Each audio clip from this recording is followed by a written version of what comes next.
How's that for the test shot number 1? Bro, it's f***ing windy out here.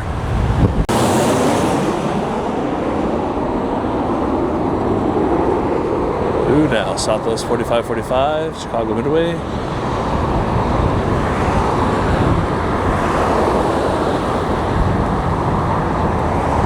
The sun is right in my face. I gotta do something about that.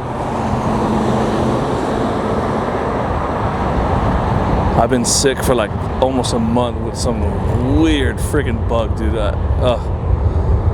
Turned into bronchitis and everything. Oh, it was awful, man. All right, can we see this one? This next one here is Delta 1672, Salt Lake City. I'm sure there's lots of road noise here, lots of wind noise. It is gusting to 30 knots right now. This is a 1-year-old A321neo.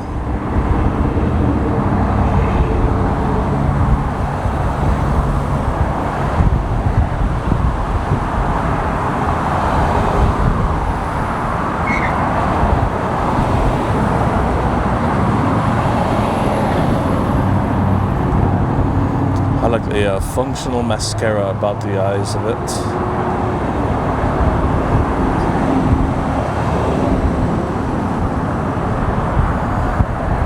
Flying just a bit sideways. All right, I think that's all I'm gonna get, so we can go catch the touchdown here. Stand by.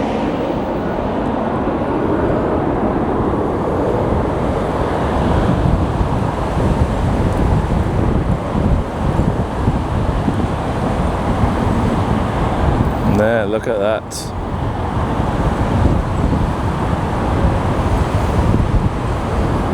I will say that the Airbus is a bit more challenging in the crosswind condition, because when you move that side stick, you're basically asking the computer to please do what you want it to do. It doesn't mean it's going to happen though.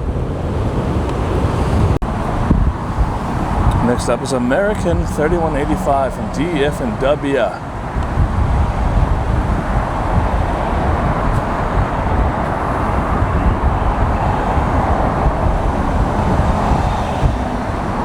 All right, let's check out a touchdown.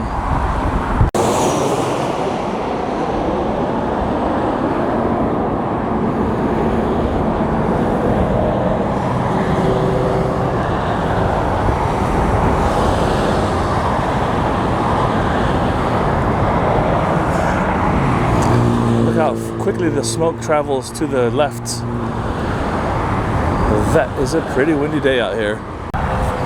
All right, here we got United 1971 inbound from Houston Intercontinental. The NTSB just released their final report on, remember that one that went off the end of the runway in Houston back in, I think it was this year or this month of 2024, I believe it was. But don't quote me on the dates, but remember that one where they went off the runway, buckled the landing gear. I think the probable cause said that it was the captain's fault for choosing not to use the deceleration devices properly, even when coaxed by the first officer to do so. But the guy had over 20,000 freaking hours. You know, you would think they would know better. I don't know what enters the mind. The air traffic controller had told them to. The air traffic controller had told them to either go all the way to the end of the runway, but to do it expeditiously or something like that. Yeah, remember? Well, yeah, so that final report from the NTSB is out. 1971 from Houston. Let's check out their touchdown here. I got a couple more seconds. The wind is a-blowing. Max 9. Oh, there you are. Hello.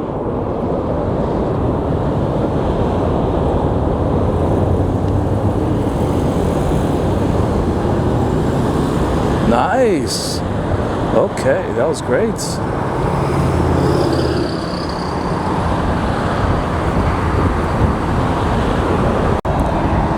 Who have we got here? This is Allegiant 97. Airbus A319 inbound from Minot, North Dakota. Is that North Dakota or South Dakota? Minot. Fuck, I don't know, but Allegiant has some of the rarest A319s in America. In fact, quite unique to Allegiant. is the fact that their 319s have 2 overwing exits. No other aircraft operator of the A319 in America has that configuration. A bit of useless trivia knowledge there.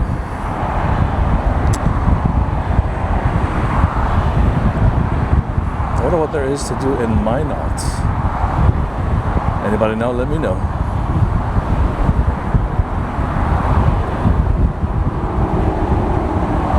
How will the 319 fare on touchdown with this gusty, windy conditions? I bet they're going to do just fine. Let's go check that out now.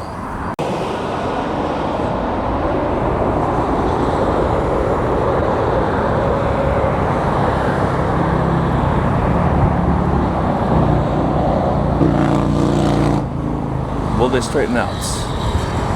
No. No need. Although I can't really see the rudder position. It's possible that they tried to, but here we go. All right, who's next? Now here we got the American Airlines 1886. They're coming inbound from Philadelphia. This is one of this is an A321neo formerly purchased by Virgin America. Did you even know that that was an airline?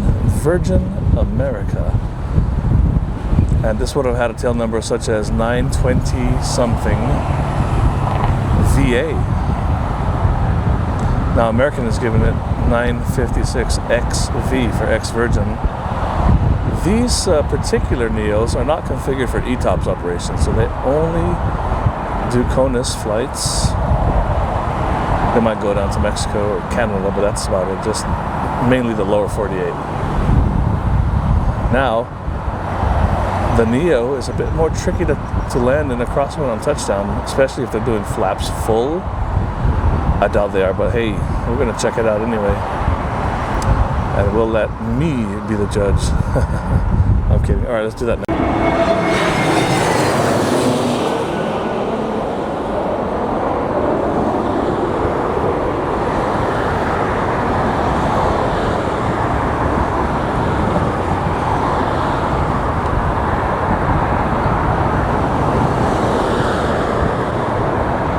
Yeah, I can't tell. It's such a small screen, I can't tell, but when I go to post, haha, I'll be making my commentary then.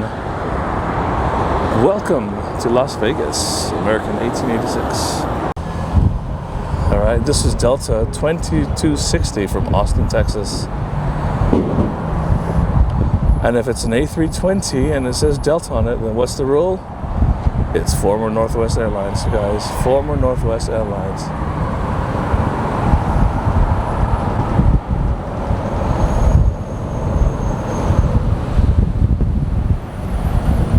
All right, let's go check out the touchdown.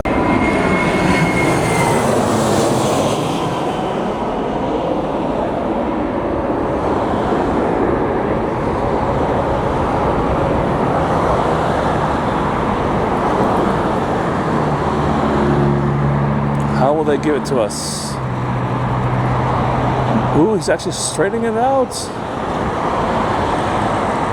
And that's a great attempt, but you know, see? And then it goes back into the crab once it touches down, and that's because the wing is going to do what it's got to do, man. It's going to right itself. So when you straighten out the crab and then you kick the rudder out after touchdown, it's going to swing back into the slipstream, the crosswind. So that's why we're moving away from having to perfectly line the aircraft with the center line. We're moving away from that. Oh, crikey, I can't remember which American this is. Do I have time to get my phone? Charlotte. All right, this is 1454 from Charlotte.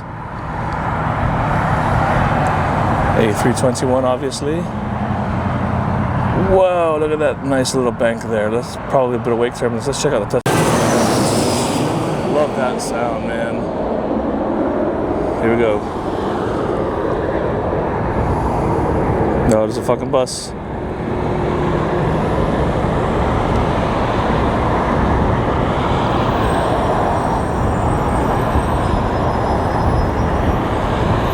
All right, that's it. 1454, Charlotte Douglas. Who's next? Up against the fence here now to American 2933 from Chicago. How will they do, guys? No tripod. Piece of cake.